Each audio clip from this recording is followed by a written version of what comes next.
Saya Fatimah Zahra Harahap dengan NIM 2114040040. Di sini untuk memenuhi tugas dari mata kuliah hadis tarbawi, saya akan membacakan hadis ketujuh serta memberikan terjemahan dan penjelasannya.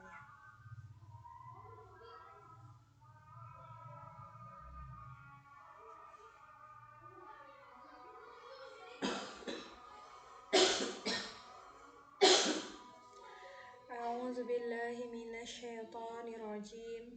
Bismillahirrahmanirrahim. An Abi Abbas radhiyallahu anhu qala qala an-nabiy sallallahu alaihi wasallam ni'matani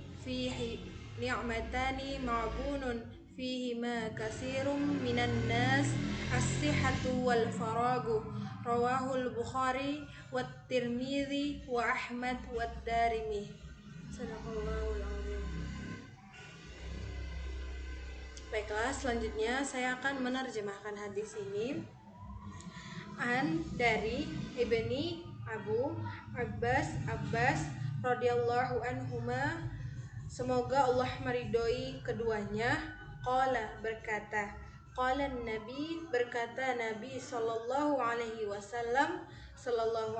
wasallam, ni'matani dua nikmat, ma'bunun dilalaikan atau disia-siakan, fihima pada keduanya, kasirun banyak, minan nas dari manusia, as-sihhatu yaitu kesehatan, wal faragu dan kesempatan.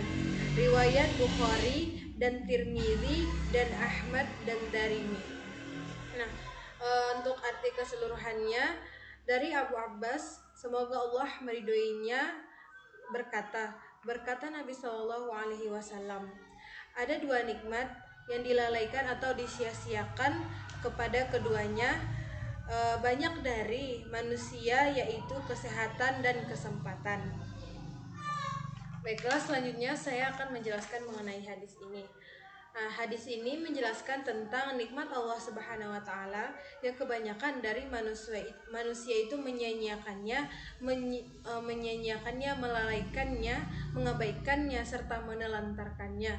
Nah, dari dua nikmat yang diberikan oleh Allah Subhanahu wa taala itu, yang pertama adalah nikmat kesehatan dan yang kedua adalah nikmat kesempatan. Nah, orang yang tidak merasakan nikmat itu berasal dari Allah Subhanahu wa taala, maka dia merupakan golongan orang-orang yang merugi. Terutama orang yang selalu merasakannya, dia akan merasa bahwa ketika nikmat itu dicabut, dia akan sangat merasa kekurangan atas nikmat yang telah diberikan Allah itu. Nah, Allah dan Rasulullah sangatlah mencela orang-orang yang mengabaikan nikmat tersebut.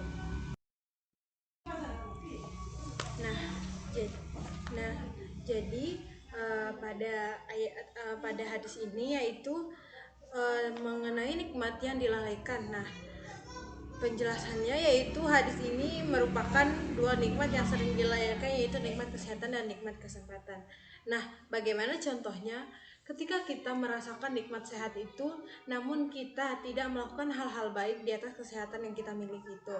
Ada juga yaitu ketika nikmat kesempatan, ketika kita mampu sempat waktu ini sudah waktunya untuk menyelesaikan suatu tugas, namun kita masih berlalai-lalai atau berleha-leha sehingga tugas itu tidak dapat kita kerjakan.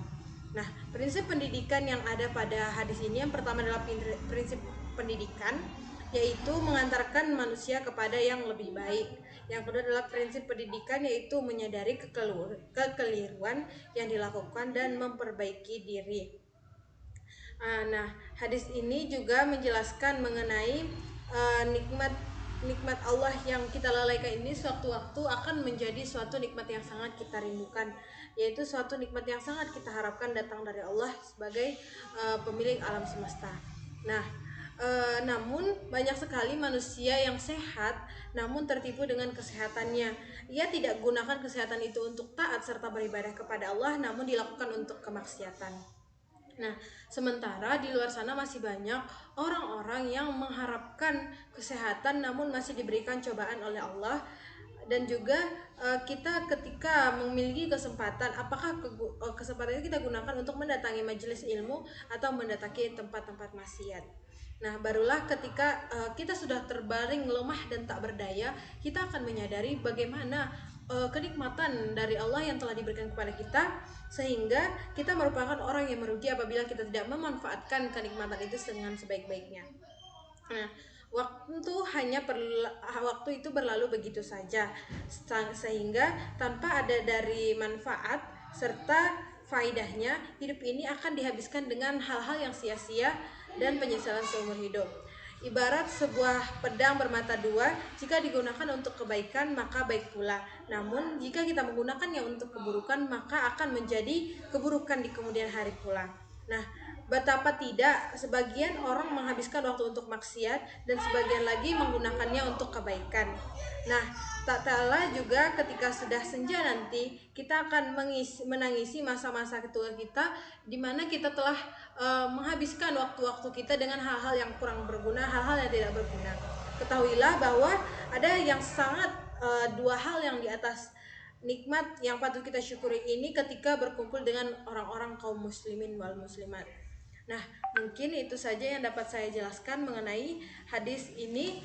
Semoga dengan penjelasan saya banyak juga yang mengetahui mengenai penjelasan dari hadis riwayat Abu Abbas dari Nabi Shallallahu Alaihi Wasallam. Saya mohon maaf apabila ada perkataan dan penjelasan yang salah. Saya tutup. Wassalamualaikum warahmatullahi wabarakatuh.